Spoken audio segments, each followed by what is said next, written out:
तपाईँ एउटा बताइदिनुहोस् त हजुर यो सिंहदरबारमा बसेका र कतिपय पहाडमा बस्ने नेतृत्व पंक्तिको के शंका छ भने नि हजुर यो मधेस प्रदेश भयो भने मुलुकको राष्ट्रियता अखण्डता त्यो खतरामा पर्छ र कुनै न कुनै समय यस्तो समय आउनेछ जुन बेला सिंहदरबारका लागि त्यो घाँटीको पासो जस्तो हुनेछ, खतरा हुन्छ।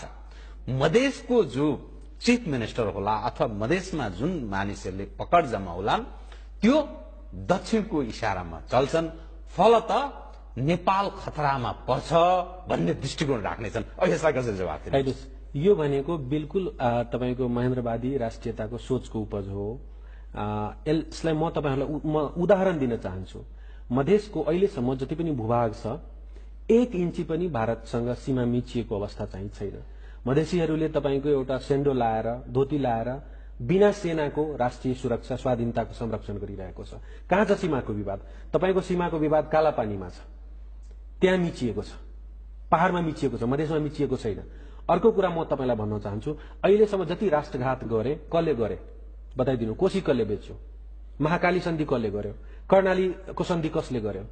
म एउटा पनि मधेसीले गरेछ छैन नि।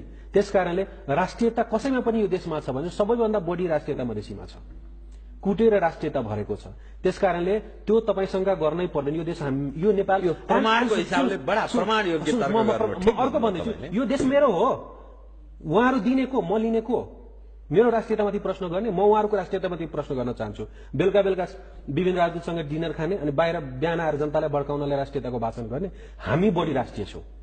हामी आफ्नो राष्ट्रियता स्वाधीनतामा थोरै पनि कम्प्रोमाइज गर्न चाहदैनौं। त्यो तपाईँ ढुक्काउनुस्। भोलि प्रदेश बन्यो भने उताबाट सम्बन्ध गाँच्ला, तपाईँ नडराउनुस्। तपाईँ गाँच्नु होला, तर हामी चाहिँ आफ्नो स्वाधीनता मेन्टेन गरेर चाहिँ गर्छौं। त्यही तपाईहरुले सिक्किमीकरण भन्नुहुन्छ, म भन्न चाहन्छु यदि सिक्किममा मधेसी भएको भए त्यो सिक्किमीकरण हुने अवस्था थिएन। त्यसकारणले गर्दाखेरि हाम्रो राष्ट्रियतामाथि कतै पनि तपाईँ आशंका गर्नुहुन्छ भने त्यो तपाईको दृष्टिभ्रम मात्रै हो भने म भन्न चाहन्छु। अब तपाईँ एउटा अधिवक्ता पनि हो कि हामीले संविधान सभालाई, यो दोस्रो संविधान सभाले संविधान जारी गरे है, सार्वभौम भन्यो। हजुर, संविधान सभाले जे निर्णय गर्छ त्यसलाई स्वीकार्ने अर्थात् बहुमतको हामीले तर्क गर्यौं, कुरा गर्यौं, त्यही भाषाहरू प्रयोग गर्यौं। त्यो संविधान सभाले संविधान जारी गर्यो। मधेसको जो आन्दोलन छ, मधेसमा आन्दोलन पक्षको एकदम त्यो संविधान सभामा उपस्थिति संख्या एकदम न्यून छ। त्यसकारणले त्यो संविधान सभालाई बाइपास गर्ने गरे, त्यसलाई न्यून तागत आँक्ने गरेर जुन कुरा भइरहेको छ यो चाहिँ गलत हो भन्ने दृष्टिकोण राख्ने मानिस पनि छन्। यो पार्टलाई कसरी हेर्नु? म यो पार्टलाई एकदम हेर्नुस् के हो भन्दाखेरि संविधान सभा भनेको रेगुलर पार्लियामेन्ट जस्तो होइन। संविधान सभा भनेको तपाईको सबै म्याक्सिमम सहमति गर्ने ठाउँ हो। यो भनेको गणितीय स्थल, भोलि तपाईको सरकार बनाउन गिराउनलाई प्रयोग हुन्छ। संविधान भनेको पुस्तो बुझ्ता चल्ने विषय, त्यही भएर एकोमोडेटिभ एप्रोच संविधान सभाको मानिन्छ एउटा कुरा। त्यसकारणले त्यहाँ गणितीय कुरामा बढी चाहिँ जोड दिनु हुँदैन भने मेरो एउटा सैद्धान्तिक कुरा। दोस्रो कुरा तपाईको ठीक छ, तपाईले भने जस्तै तपाईसँग 2/3 छ, तर यो संविधान सभाको चुनाव हुन भन्दा अगाडि तपाईले खेलको नियम के सेट गर्नुभयो सम्झिनुस्। विगत कि 11 बुधे सम्झौता भएको थियो। संविधान सभा 2 को निर्वाचन सम्पन्न भइसकेपछि संविधान बनाउने प्रक्रियामा सबै पार्टीले हस्ताक्षर गरेका छन्, मसी सुख्या छैन। त्यहाँ लेखेको थियो संविधान सभा 1 ले स्वीकार गरिसकेको कुरालाई, सहमति भइसकेको कुरालाई जस्ताको त्यस्तै राख्ने, असहमतिको विषयलाई मात्रै अगाडि बढाउने। तपाईले सहमति भइसकेको समानुपातिक समावेशीलाई के आधारमा झिकेको? खेलको नियम किन ब्रेक गरेको? यदि तपाईँ लोकतन्त्रमा विश्वास गर्नुहुन्छ भन्दाखेरि आफैले गरेको सहमति नियमलाई त तपाईले पालना गर्नुस् नि। दोस्रो मेरो तर्क। तेस्रो तर्क तपाईको के छ भन्दाखेरि जति मान्छे ठीक छ तपाईले भन्नुहुन्छ मधेसीको 11 वटा सिट मधेसी मोर्चाको मात्र 11 वटाले गरिरहेछ, मधेसमा 105 वटा सिट हामीसँग छ। That's fine, no problem. तर तपाईँ प्रत्यक्षको त्यो सिट भनिराख्नु भएको छ, प्रत्यक्षको सिट भनिरा। अहिले तपाईलाई संविधान सभा बाइकट गरेको लगभग 60 जना छन्। अलि नम्बरमा पनि ख्याल गर्नुस्। तपाईँ समानुपातिकको सांसदलाई मान्यतै दिनुहुन्न भने किन राखेको त्यो प्रक्रिया? खालि 11 को कुरा नगर्नुस्, तपाईँ 60 को कुरा गर्नुस् न, अलिकति सच्याउनुस् न त्यहाँनिर। तेस्रो कुरा। चौथो कुरामा भन्न चाहन्छु, मधेसी मोर्चा तपाईँ जति ठाउँमा चुनाव हारेको छ मधेसी मोर्चाले, जितेको जहाँ जहाँ कांग्रेस एमाले छ, 3टा मधेसी मोर्चाको भोटलाई जोड्दाखेरि प्रत्यक्षमा तपाईभन्दा डबल हुने ठाउँ छ। भोटको प्रतिशत घटेको छैन, समानुपातिकको vote as a populist vote घटेको छैन। पाँचौं कुरा म तपाईलाई भन्न चाहन्छु, तपाईँ जति 2/3 मान्छे भनिरहे तपाईँको जति सिट छ, जति तपाईँलाई भोट आएको छ 12 लाख 13 लाख 19 लाख मान्छे मानव साङ्गलोमा त्यहाँ उभिसकेको छ। तपाईँका भोटर, कांग्रेस एमालेका भोटर पनि त्यहाँ सबै छन्। त्यसकारणले तपाईँले भनेको 2/3 मानव साङ्गलोमा उभिएर तपाईँको वैधता गुमाइसक्यो। तपाईँलाई जतिले भोट दिएको थियो त्योभन्दा बढी लास, शहीदको लास जुलुसमा परिक्रमामा त्योभन्दा बढी मान्छे गइसक्यो वीरगन्जमा। त्यसकारणले अझै पनि त्यो वैधतालाई तपाईँले, ठिक छ लोकतन्त्रमा त्यो मान्नुपर्छ, मैले त्यसलाई अन्यथा भनेको छैन। त्यो भनेको के भने जनता आएका छन्, तर राजनीतिक एजेन्डा हो भने त्यसलाई एकोमोडेट गर्नुहोस्। र म एमाले कांग्रेसको राजनीतिक दलका नेताजीहरूलाई पनि भन्न चाहन्छु, अन्तरिम संविधानको जुन प्यारामिटर थियो त्योभन्दा पछाडि नफर्केको भए तपाईँलाई प्राविधिक थाहा छैन भने आउनुहोस्, हामी बसेर कुरा गर्न सक्छौं। तर चलाएका छन् तपाईँका प्राविधिक मान्छेहरूले, नचाहिने ठाउँमा भाषा परिवर्तन गरेका छन्। र अहिले मधेसीले तपाईँको रगत दिएको मात्रै हो। म तपाईँलाई भन्छु यो संविधान कार्यान्वयन गर्न यो पेन्डोरा बक्स हो।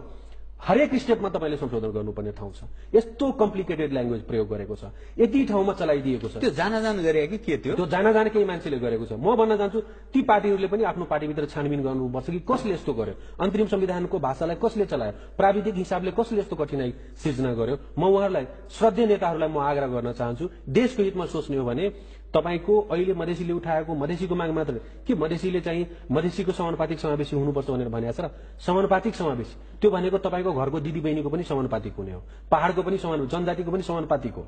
त्यसकारणले त्यसलाई मधेसी एजेन्डा भनेर भन्नु उपयुक्त हुँदैन। यसलाई चाहिँ अलि ब्रोडर सेन्समा हेर्नुपर्छ जस्तो मलाई लाग्छ। यो विकास त्यो एउटा समाधान हुन्छ। अर्को म एमालेको कुरा पनि म थोरै राख्छु।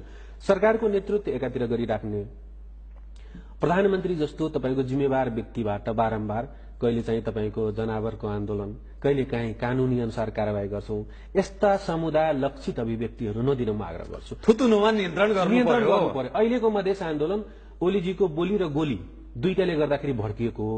त्यो बोलीलाई पनि मलाई लाग्छ प्रधानमन्त्रीज्यूलाई एउटा जिम्मेवार पद हो। त्यसकारणले म उहाँलाई के आग्रह गर्न चाहन्छु भने समुदाय लक्षित त्यस्ता अभिव्यक्तिहरू दिँदाखेरि अझ स्थिति असहज हुने र मधेसी मोर्चालाई पनि भोलि सम्हाल्न नसक्ने गरी त्यस्तो अवस्थामा आन्दोलनलाई पुर्याउनु हुँदैन भने त्यो पनि एउटा चाहिँ सत्तामा बसेको प्रमुख दललाई म त्यो चाहिँ भन्न चाहन्छु।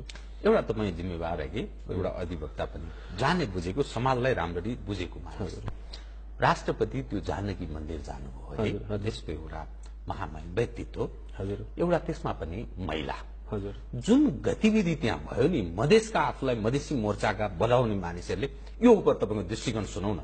हेर्नुहोस्, मूल कुरा के छ भन्दाखेरि जानकी मन्दिरमा अहिलेको अवस्थामा जति बेला चाहिँ त्यहाँ एउटा समुदायले पूर्ण रूपमा स्वामित्वमा आफ्नो आक्रोश पोखिरहेको अवस्था छ, असहज स्थिति थियो, त्यो बेलामा महामहिमजी नगएको भए राम्रो हुन्थ्यो भने मेरो एउटा चाहिँ भनाइ। किन भन्दाखेरि म त्यो उहाँ जानुभन्दा 2 दिन अगाडि म जनकपुरमै थिएँ र प्रत्येक घर घर चाहिँ पुलिस आर्मीहरूले फोटो सुरक्षाको व्यवस्थाहरू मिलाउँदाखेरि त्यहाँ मान्छेलाई अलिकति सेन्टिमेन्ट भड्किन सक्ने ठाउँ चाहिँ थियो। ठिक छ, जानुभयो, गइसकेपछि जुन ठिक छ राजनीतिक रूपमा कालो झण्डा देखाउनु, विरोध गर्नु आफ्नो ठाउँमा छ, तर त्योभन्दा पर गएर जुन असहज अवस्था सिर्जना भयो त्यो चाहिँ पक्कै पनि निन्दनीय छ। त्यसमा त्यसलाई मैले जस्टिफाई गरिराख्नु पर्दैन। तर जुन हिसाबले तपाईँको समाचारहरू आयो कि विधवालाई मन्दिर प्रवेश गरेको हुनाले शुद्धिकरण गरिएको, त्यो चाहिँ त्यहाँको मधेसी मोर्चा पनि त्यहाँ मास भन्ने छ, मधेस संघर्ष समिति भन्ने युवाहरूको हो, त्यही युवाहरूले तपाईँको शुद्धिकरण गरेको, ती समूहले खण्डन गरिसकेको अवस्था छ। हामीले त्यो भनेर होइन, जुत्ता बुट कुकुरहरू पसेको हुनाले शुद्धिकरण गरेको हो। र अर्को म त्यहाँको संस्कृतिको म तपाईँलाई भन्न चाहन्छु, त्यो मन्दिरमा विशेष गरेर एकल महिलाले बिहान गएर बेलुकासम्म बस्ने ठाउँ, मेरो आफ्नै हजुरआमा जानुहुन्थ्यो भनेर मैले भनिरहेको छु। त्यही भएर मिथिलाको संस्कृति भनेको महिलालाई सम्मान गर्ने हो। मैले बारम्बार भन्छु मिथिलाको संस्कृति भनेको यत्र नारेस्तु पूजन्ते रमन्ते तत्र देवता हो, नारीलाई त्यहाँ उच्च स्थान दिने संस्कृति हो। हामीले बोल्दाखेरि पनि त्यो बोलाइमा पनि त्यो झल्किन्छ।